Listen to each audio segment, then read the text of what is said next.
Hey guys, hello everyone. आज है 22 जून 2020 और प्लीज़ आप लोगों से रिक्वेस्ट है कि वीडियो को कंप्लीट वॉच कीजिएगा। आप लोगों ने वॉच करना है कंप्लीटली और बहुत ध्यान से, ताकि आपको पूरा बेनिफिट, कंप्लीट बेनिफिट हो। अगर आपको पसंद आए तो वॉच करते करते लाइक ज़रूर करें। कंटेंट क्वालिटी आपको A1 दी जाती है और जब कंप्लीट वॉच कर लें तो जिस सोशल मीडिया प्लेटफॉर्म पर चाहें वहाँ शेयर ज़रूर करें। दोस्तों, हमने एक ज़रूरी बात करनी है। पहले हम एक 2 दिन 3 दिन से मैं सोच रही हूँ कि आपके लिए 1-2 क्वेश्चन स्पेशल लूँ, पर मैं हमेशा पढ़ाते पढ़ाते स्किप कर जाती हूँ और दिमाग में रहता है कि मैं आज ये बात करूँगी आपसे, तो आज पहले वो कर लेते हैं। गुजरात में एक IIT गुजरात है जिसने अपने पाठ्यक्रम सामग्री को डिजिटल बना दिया है। ये क्वेश्चन मैं लेने वाली थी यहाँ से 3-4 दिन पहले, वो मैं सोची कि आपको बताऊंगी ये भी, तो ये मुझे मेरे ध्यान से निकल गया।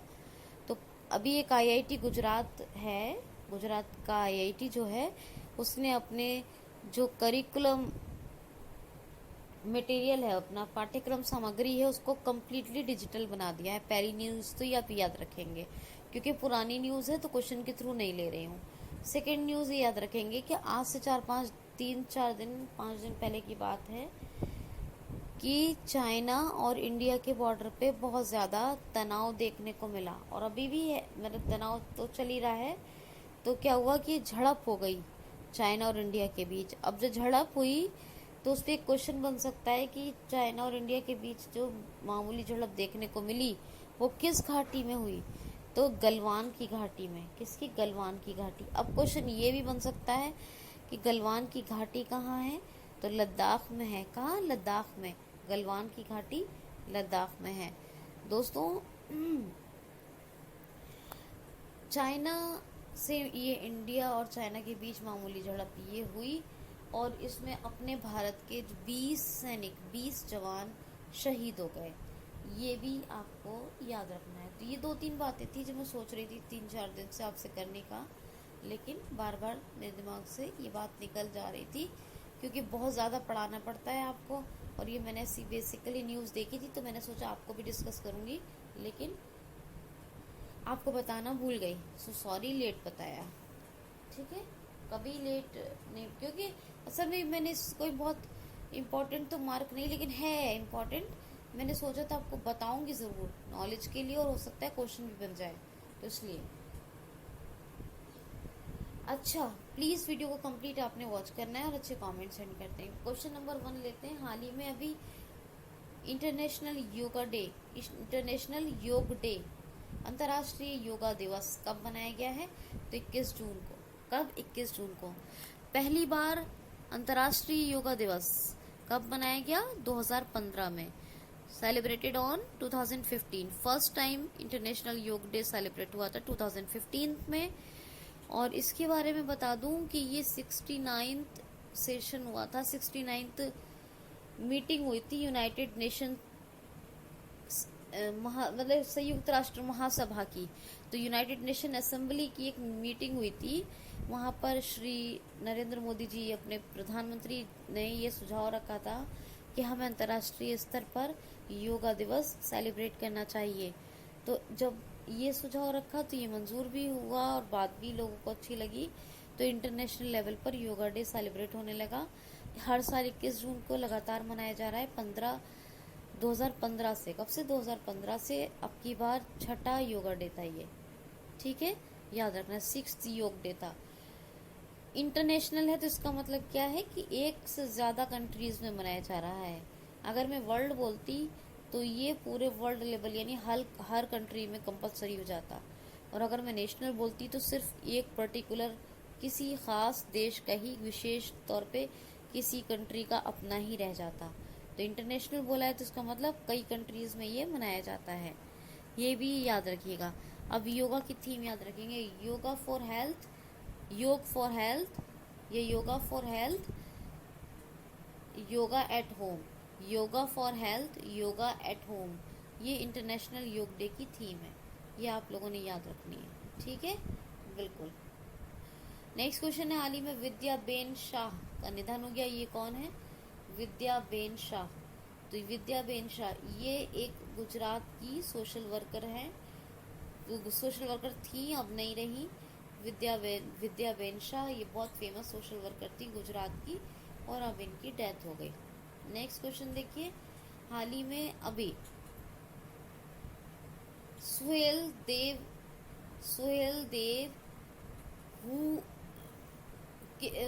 देव the king who saved India, Suhel Dev king the Suhail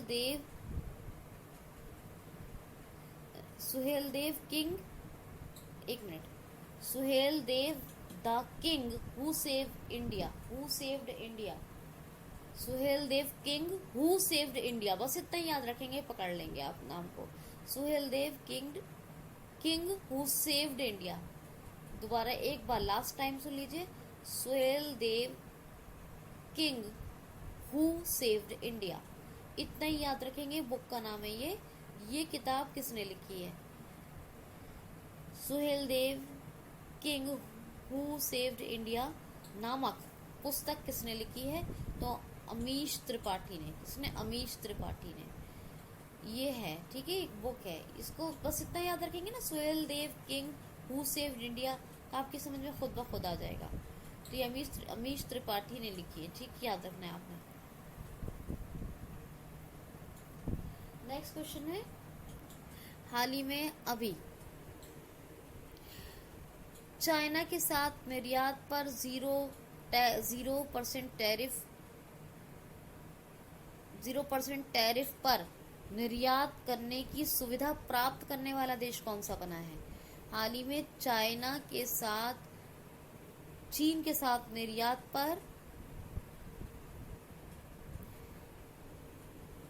के साथ निर्यात पर अभी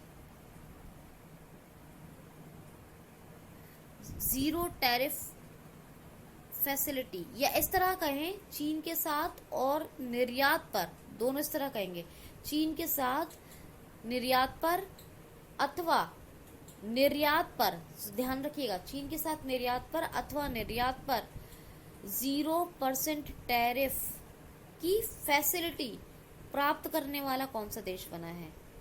तो अभी बांग्लादेश। WTO की स्पेशल ड्यूटी फैसिलिटी का फायदा उठाने वाला WTO की निर्यात पर 0% का टैरिफ लगने वाला देश बन गया है। कौन? चीन के साथ करे या किसी के साथ भी, लेकिन दो बातें याद रखनी है कि निर्यात पर 0% टैरिफ लगेगा, और ये WTO की स्पेशल फैसिलिटी, ड्यूटी फैसिलिटी का फायदा मिला है बांग्लादेश को। अब ये किनको मिलता है? जो अंडर डेवलप कंट्रीज होती हैं, या डेवलपिंग स्टैंडर्ड में बहुत कम, मतलब सबसे छोटे लेवल पर विकसित हो रहे जो देश होते हैं, छोटे लेवल पर, उनको दिया जाता है ये स्पेशल बेनिफिट। जो अंडर डेवलप कंट्रीज हैं, ठीक, या फिर जो डेवलपिंग तो हैं लेकिन बहुत छोटे लेवल पर डेवलप कर रही हैं, उनको ये WTO की special duty facility, SDF, special duty facility का फायदा दिया जाता है। याद रखना होगा आपको ये बात।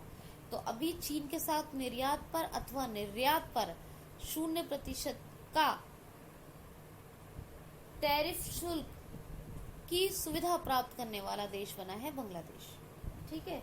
अब बांग्लादेश बना है तो बांग्लादेश की कैपिटल ढाका, करेंसी टाका, ढाका टका ढाका टका ढाका टका ढाका टका, और अब्दुल्ला हामिद प्रेसिडेंट, और शेख हसीना कौन? प्रधानमंत्री, प्राइम मिनिस्टर, ठीक है। अब तो आपको बांग्लादेश की कंट्री का कैपिटल और करेंसी याद ही हो गया होगा, इतनी बार मैंने बता दिया है, और मोस्टली सभी याद हो गए होंगे। खैर, तो ये याद रखेंगे। और देखिए, कोरोना वायरस के मैनेजमेंट के लिए आर्टिफिशियल इंटेलिजेंस को फर्स्ट टाइम यूज करने वाला जो देश बना है वो बांग्लादेश ही बना है। यानी कोविड-19 मैनेजमेंट के लिए आर्टिफिशियल इंटेलिजेंस को फर्स्ट टाइम यूज मिलाने वाला कंट्री बना था कौन? बांग्लादेश, ठीक, याद रखना होगा आपको ये बातें। नेक्स्ट क्वेश्चन है, United nation security council UNSC की मात्र एक अफ्रीकी सीट को कीनिया ने किस देश को हराकर जीता है? हाल ही में यूएनएससी की मात्र एक अफ्रीकी यानी केवल एक अफ्रीकी सीट को कीनिया ने किस देश को हराकर जीता है? किस देश को हराकर जीता है? तो एक अफ्रीकी सीट एक ही है, यूनाइटेड नेशन सिक्योरिटी काउंसिल। क्या? Security council. United nation security council के बारे में बताया था ना, 8 नंबर यानी 8 टाइम्स बन चुका है इंडिया अस्थायी सदस्य। नॉन परमानेंट ये टेम्पोरेरी का ये मेंबर, नॉन परमानेंट ज्यादा अच्छा लगेगा, टेम्पोरेरी उतना अच्छा नहीं लग रहा, तो बना है इंडिया। तो यही है यूनाइटेड नेशन सिक्योरिटी काउंसिल। अब इसमें एक ही सीट है अफ्रीकन कंट्रीज के लिए, तो वो अफ्रीकी देश कीनिया ने जीत ली। अब सवाल ये है किसको हरा के जीती है? तो सवाल जो ये है, तो किसको हराया है? जिबूती। किसको? जिबूती। जिबूती की कैपिटल भी जिबूती है और जिबूतियन फ्रैंक है करेंसी। क्या है? जिबूतियन फ्रैंक। और कीनिया ने जीती है, तो कीनिया ने जीती है तो कीनिया की कैपिटल क्या है? नैरोबी। क्या है? नैरोबी। और कीनिया की करेंसी में थोड़ा सा मुझे शीलिंग है कि फ्रैंक है, थोड़ा सा देखना पड़ेगा मुझे। कीनिया की करेंसी शीलिंग है या फ्रैंक है, दोनों में से क्या है जरा मुझे देखना पड़ेगा। शीलिंग या फ्रैंक बताऊंगी देख के, ठीक। वैसे फ्रैंक होगी क्योंकि अफ्रीकन कंट्रीज की फ्रैंक है, लेकिन फिर भी थोड़ा सा कंफ्यूजन है। सीलिंग या फ्रैंक में से दोनों में से कोई एक है तो मैं बताऊंगी आपको इसको देख के। वैसे फ्रैंक है जहां तक मेरा जो डाउट है, लेकिन फिर भी थोड़ा सा मुझे ये डाउट ये भी हो रहा है कि शायद सीलिंग भी हो सकती है। तो सीलिंग या फ्रैंक में से कौन सी है बताऊंगी। खैर, तो ये एकमात्र अफ्रीकन सीट जीत ली कीनिया ने। अब यूनाइटेड नेशन एनवायरमेंट प्रोग्राम का हेडक्वार्टर भी है। कहाँ है? कीनिया में। UNEP United Nation Environment Programme का हेडक्वार्टर कहाँ है? कीनिया में। ये भी याद रखिएगा एक फैक्ट। और ये भी याद रखिए कि दिया मिर्जा इसकी ब्रांड एम्बेसडर हैं। कौन है? दिया मिर्जा इसकी ब्रांड एम्बेसडर हैं, ये भी याद रखना। तो थोड़ा इस बुक का नाम आप याद रखिए, एक बार सुन लीजिए दोबारा से। लीजेंड सुहेल देवता किंग हु सेव्ड इंडिया, इसको पूरा नाम याद रखिए। हालांकि आप उससे भी समझ जाएंगे, लेकिन बता दे रही हूँ। लीजेंड सुहेल देवता किंग हु सेव्ड इंडिया, ठीक है। अमीश त्रिपाठी, इसका नाम एक बार दोबारा से मैंने बता दिया आपको। एक क्वेश्चन और देखते हैं। हाल ही में अभी स्वीडन की टेक्नोलॉजी मैपिंग कंपनी मैपली का अधिग्रहण किसने किया है? हाल ही में स्वीडन की टेक्नोलॉजी मैपिंग कंपनी मैपली का अधिग्रहण किसने किया है? तो टेक्नोलॉजी मैपिंग कंपनी का अधिग्रहण किसने किया है? मैपली नाम है कंपनी का। क्या नाम है? Mapply. Swedish technology map company, और नाम क्या है कंपनी का? Mapply. Swedish technology map company mapply का अधिग्रहण किसने किया है? फेसबुक ने किया है। फेसबुक ने ही एक एनिमेटेड इमोजी का भी, जो व्हाट्सएप में आप लोग यूज करते हैं, उसका भी अधिग्रहण किया था। आई फॉर इंडिया कोविड-19 के लिए आया था, एक इसका फंड कलेक्शन के लिए एक अभियान आया था। कैचअप ऐप आया था, मैसेंजर रूम आया था, और बहुत कुछ आया था इसका। फेसबुक के सारे करंट अफेयर्स मैंने बताए हैं आपको। और एक प्रगति प्लेटफॉर्म आया था महिलाओं के लिए, मोर टुगेदर आया था। फेसबुक का हेडक्वार्टर कहाँ है? कैलिफोर्निया में 2004 में इसकी स्थापना हुई। और कौन है? मार्क जकरबर्ग, ठीक, याद रखिएगा। फ्रेंड्स, एक चीज ध्यान से सुनिए। अभी जो आपको बताया है digital mapping company, digital mapping Sweden की है ये digital mapping company, SDM, Swedish digital mapping company, क्या? SDM, Swedish digital mapping company. क्या नाम है इसका? मैपरिली, मैपली का ये, और यहाँ पे इसका नाम है मैपरिली। क्या है? मैपली भी कहते हैं इसको, मैपली और मैपरिली। तो स्वीडिश डिजिटल मैपिंग कंपनी है मैपली या मैपरिली। इसका नाम, इसको का अधिग्रहण किया है फेसबुक ने, इसलिए बता रही हूँ ताकि आपको याद रहे। ठीक है। कल मैंने आपको एक बताया था वर्ल्ड रेफ्यूजी डे, उसको पता है कौन मनाता है? यूनाइटेड नेशन मनाता है, वो भी याद रखिएगा। कौन मनाता है? United nation. ये भी मैंने आपको बताना ज़रूरी समझा। चलिए नेक्स्ट क्वेश्चन लेते हैं, और नेक्स्ट क्वेश्चन लेते हैं। हाल ही में अभी जून का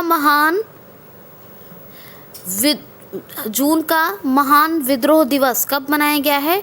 जून का महान विद्रोह दिवस तो ये मनाया गया 18 जून को। ये मणिपुर टेरिटरी में मनाया जाता है जून का महाविद्रोह दिवस। और 18 लोगों ने मणिपुर की टेरिटरी को बचाने के लिए पुलिस के साथ टकराव में अपनी जान दे दी थी। उन्हीं की याद में ये 18 जून को मणिपुर में मनाया जाता है जून का महान विद्रोह दिवस। ठीक है, याद रखिएगा। अब ये मणिपुर की बात है। मणिपुर की कैपिटल क्या है? इम्फाल। ठीक है, इम्फाल है। मणिपुर के चीफ मिनिस्टर और गवर्नर का नाम आप मुझे खुद कमेंट बॉक्स में लिख के बताएंगे, क्योंकि अक्सर मैं त्रिपुरा, मणिपुर सबका बताती रहती हूँ। तो प्लीज़ मणिपुर की मुझे बताइए चीफ मिनिस्टर और गवर्नर का नाम।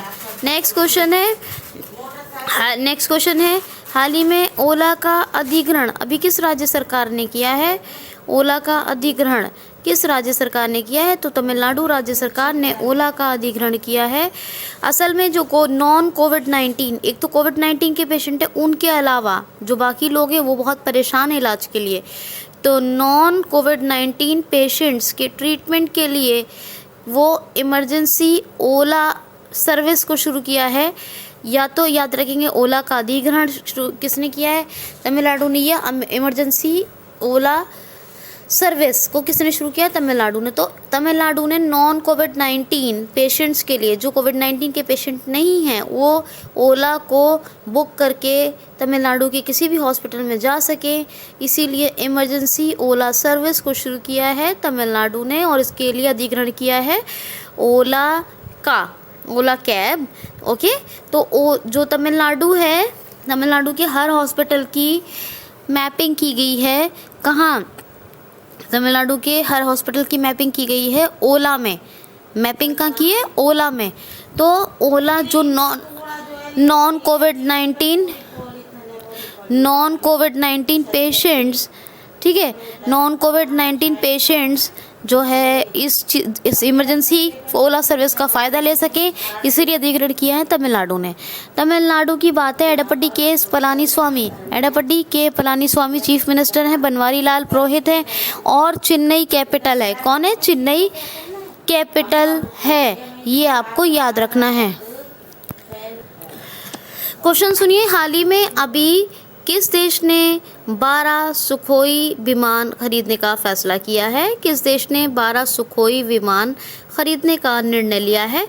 तो अपने देश भारत ने अभी 12 सुखोई विमान, क्योंकि चाइना और भारत में तनाव चल रहा है, तो इमरजेंसी कंडीशन में भारत ने ये सोचा है कि पहले ये मतलब रक्षा की सामग्री को ख़रीदा जाए, मजबूत बनाया जाए।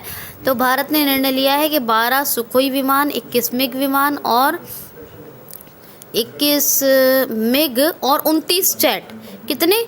12 सुखोई विमान, 12 सुखोई विमान, 21 मिग, 21 मिग और 29 जेट लड़ाकू विमान खरीदने का निर्णय लिया है अपने देश भारत ने। अभी जो हमारे डिफेंस मिनिस्टर हैं प्रेजेंट टाइम पे, क्या नाम है उनका? रक्षा मंत्री राजनाथ सिंह। क्या नाम है? राजनाथ सिंह। प्रेजेंट टाइम के डिफेंस मिनिस्टर कौन है? राजनाथ सिंह। अभी वो गए हैं ऑफिशियल जर्नी पे। कहाँ? ऑफिशियल विजिट पे गए हैं रशिया, तो रशिया की ऑफिशियल विजिट पे गए हैं अपने डिफेंस मिनिस्टर राजनाथ सिंह, और वहीं पे उन्होंने 12 सुखोई विमान, 12 सुखोई विमान यानी प्लेन, और 21 मिग, कौन से मिग, MiG, और 29 जेट लड़ाकू, जेट फाइटर विमान खरीदने की डील की है, निर्णय लिया है। ठीक है, रशिया में, रशिया की संसद क्या है, डूमा। माउंट एल्ब्रस भी है एक रशिया का सबसे ऊंचा, बल्कि रशिया का क्या और भी कंट्रीज़ का है, बताऊंगी मैं आपको, कई कंट्रीज़ का है, सबसे ऊंचा पर्वत है वहाँ पे माउंट एल्ब्रस। और ड्यूमा पार्लियामेंट है, कैपिटल मॉस्को है, प्रधानमंत्री है मिखाइल मित्सोतिन, प्राइम मिनिस्टर कौन है रशिया के, मिखाइल मित्सोतिन, और व्लादिमीर पुतिन प्रेसिडेंट है, कौन है, व्लादिमीर पुतिन। और रशिया की करेंसी क्या है, रूबल। इतना आप सब, और सबसे ठंडा दुनिया का कौन सा स्थान है, बर्खोयास्क, ये भी कहाँ है, रशिया में। तो इतने फैक्ट आप याद रखिए। नेक्स्ट क्वेश्चन है दोस्तों, पहले एक रिक्वेस्ट, प्लीज़ QCL को ज़रूर सब्सक्राइब कीजिए, आप लोगों से बहुत दिल से गुजारिश है, और आप लोगों से हाथ जोड़कर ये भी गुजारिश है कि वीडियो को कंप्लीट वॉच करें। सब्सक्राइब जब करें तो बेल आइकन को हिट कर लें ताकि नोटिफिकेशन आपको टू द टाइम मिल जाए, और वीडियो को फुल वॉच करने के साथ साथ लाइक शेयर भी करें। चलिए आगे चलते हैं।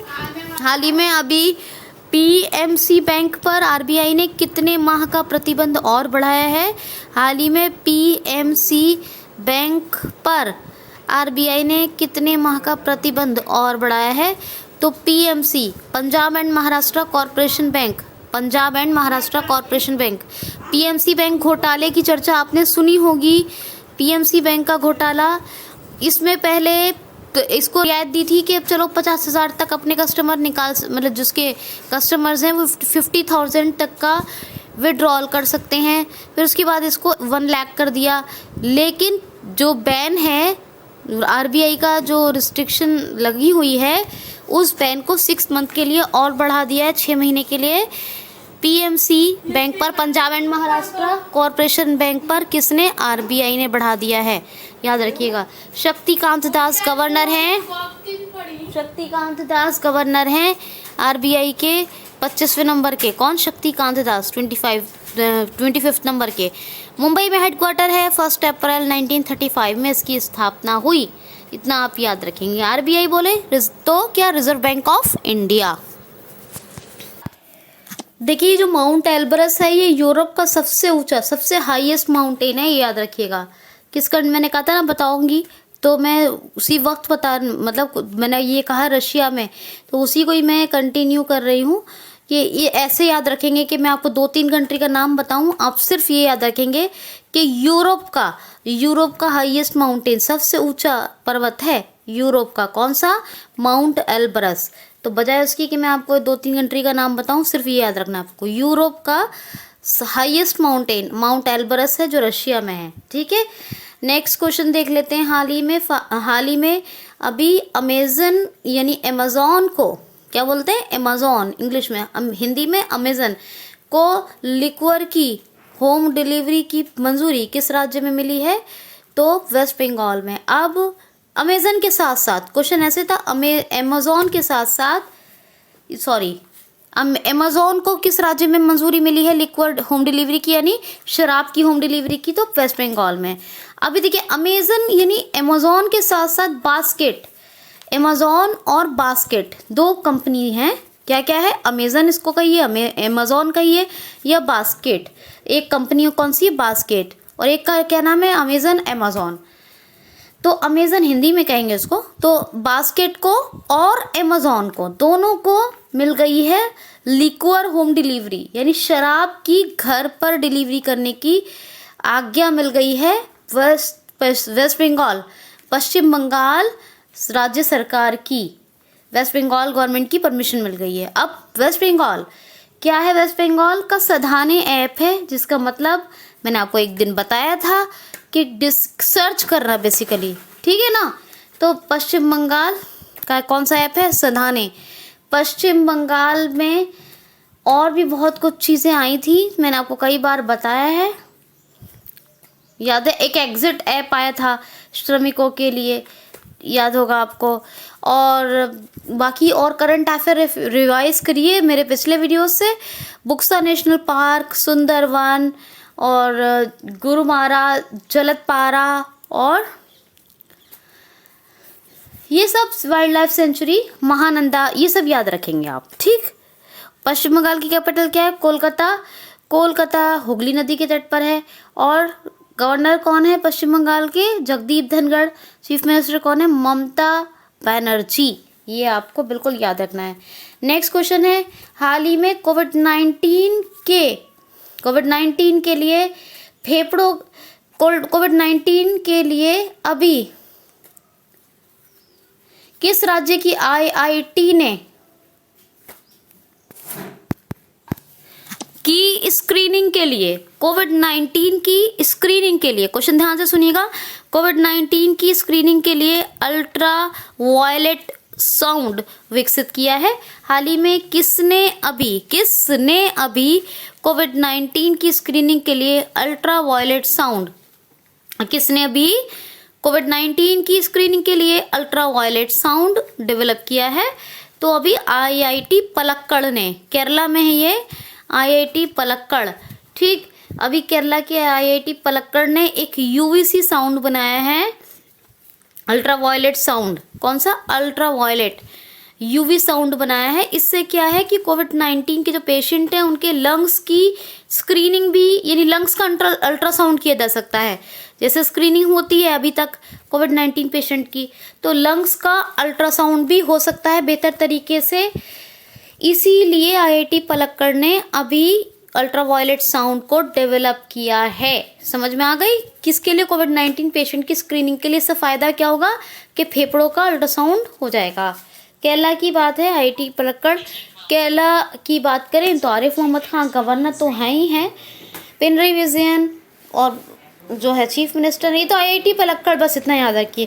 केरला के करंट अफेयर्स बाकी मैंने आपको कई बार तो बताए ही हैं, ठीक। और आप उससे रिवाइज करिए, बहुत कुछ है। ब्रेक द चेन कार्टून अभियान, आयु रक्षा क्लिनिक्स, रैपिड और तिरंगा पहल, कर्मी वोट रोबोट, तो ये सारी चीज़ें आप याद रखेंगे, ठीक है ना। चलिए जी, साइलेंट वैली और इसके अलावा पेरियार नेशनल पार्क, ये सब तो आपको याद रहेगा ही केरला का, ठीक है। तो इतना ये आप रिवाइज कीजिए, थोड़े से हिंट्स मैंने दे दिए। आईआईटी पलक्कड़ वही है, ठीक। नेक्स्ट क्वेश्चन है, हाल ही में अभी किस एडीबी ने एशिया की ग्रोथ रेट रहने की 2021 में कितने प्रतिशत घोषणा की है? हाल ही में एडीबी ने कितने प्रतिशत एशिया की विकास दर रहने की घोषणा की है? तो 0.1%। कितनी? 0.1%। 0.1% ग्रोथ रेट 2021 में एशिया की रहने की घोषणा की है एशियन डेवलपमेंट बैंक ने। याद रखना है आपको। अगर एशिया की 0.1 विकास दर रहेगी 2021 में, तो आप समझ सकते हैं कि वाकई क्रिटिकल कंडीशन होगी बहुत ज़्यादा 2021 में, ठीक है। 2021 में एडीबी की 0.1%, ठीक है, 0.1% जो है रहेगी। ये एडीबी की रिपोर्ट है ग्रोथ रेट एशिया की। तो एडीबी के मसात्सुक अस्कवा प्रेसिडेंट हैं, फिलीपींस के मनीला में हेडक्वार्टर है, 1966 में स्थापना हुई है। एडीबी का तो मतलब आप सब जानते हैं, एशियन डेवलपमेंट बैंक। क्वेश्चन सुनिए, हाल ही में अभी कोविड वार्न ऐप किस देश में डेवलप किया गया है? हाल ही में किस देश ने एक नया ऐप कोविड वार्न को डेवलप किया है? तो जर्मनी में एक नया ऐप डेवलप हुआ है जिसका रेगुलेशन ब्लूटूथ के माध्यम से होगा। कैसे होगा? ब्लूटूथ से संचालित होगा ये ऐप कोविड वार्न, और ये जर्मनी ने अभी डेवलप किया है। इसमें क्या होगा कि जैसे ही कोई कोविड-19 पेशेंट आपके संपर्क में आएगा, ये आपको तुरंत अलर्ट देगा ताकि आप सावधान रहें। तो कोविड-19 से बचने के लिए, कोविड-19 से सेफ्टी के लिए कोविड वार्न, ये आपको वार्निंग देगा कि कोई पेशेंट आपके संपर्क में आ रहा है तो आपको फ़ौरन अलर्ट कर देगा ये। तो ब्लूटूथ से चलता है, कोविड वॉन नाम है और जर्मनी ने इसको डेवलप किया है। जर्मनी की बात है जी, जर्मनी की कैपिटल क्या है? बर्लिन। जर्मनी की करेंसी क्या है? यूरो। और Walter Frank Steinmeier, Walter Frank Steinmeier Walter Frank Steinmeier इसके प्रेसिडेंट हैं। आपको पता है इसी तरह एक ब्रेसलेट भी डेवलप हुआ था जिसका नाम था आई फील यू। ये किसने किया था? इटली ने। इसमें भी यही था, ये ब्रेसलेट था कि इसको आप हाथ में पहन के रखेंगे, ये रेडियो किरणों से रेगुलेट होगा। किससे संचालित होता? रेडियो वेव से इसका संचालन होता, यानी रेगुलेशन होता। और उसमें भी ये था कि कोई कांटेक्ट में आएगा कोविड-19 पेशेंट तो आपको अलर्ट देगा, तो आप उससे सेफ रह सकते हैं। और इसी तरह ये कोविड वॉर्न ऐप ये इटली का है, ये जर्मनी का है। तो इटली का रेडियो वेव से चलने वाला कौन सा था? I feel you bracelet. और ये जर्मनी ने जो डेवलप किया है ये कौन सा है? तो ये है कोविड वॉर्न। याद रखेंगे आप लोग, भूलना नहीं है, ठीक। नेक्स्ट क्वेश्चन है, हाल ही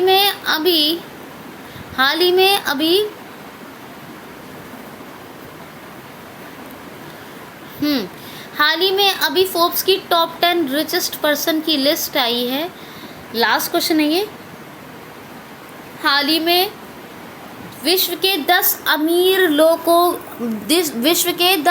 लोगों की एक सूची फोर्ब्स मैगजीन ने जारी की है। इसमें मुकेश अंबानी किस नंबर पे हैं? या भारत के कौन व्यक्ति शामिल किए गए थे? कैसे भी क्वेश्चन आ सकता है। भारत के किस व्यक्ति को वर्ल्ड की 10 अमीर लोगों की फोर्ब्स सूची में शामिल किया गया है? ये भी क्वेश्चन हो सकता है। ये भी हो सकता है कि मुकेश अंबानी को फोर्ब्स की वर्ल्ड 10 रिचेस्ट पर्सन की लिस्ट में किस नंबर पे शामिल किया गया है? ये भी क्वेश्चन हो सकता है। कैसे भी आ सकता है क्वेश्चन। तो अभी दुनिया के 10 अमीर यानी वर्ल्ड के 10 रिचेस्ट पर्सन की एक लिस्ट जारी हुई है, एक रिपोर्ट जारी हुई है और उसमें मुकेश अंबानी को शामिल किया गया है जो कि अपने देश भारत के हैं। जियो रिलायंस इनकी कंपनी है और ये 9th नंबर पे हैं। किस नंबर पे है? 9th नंबर पे। तो मैंने आपका कॉन्सेप्ट पूरा क्लियर करवा दिया। इनको शामिल किया गया है और ये 90 नंबर पे हैं मुकेश अंबानी। और पहले नंबर पे कौन है? ज़ैब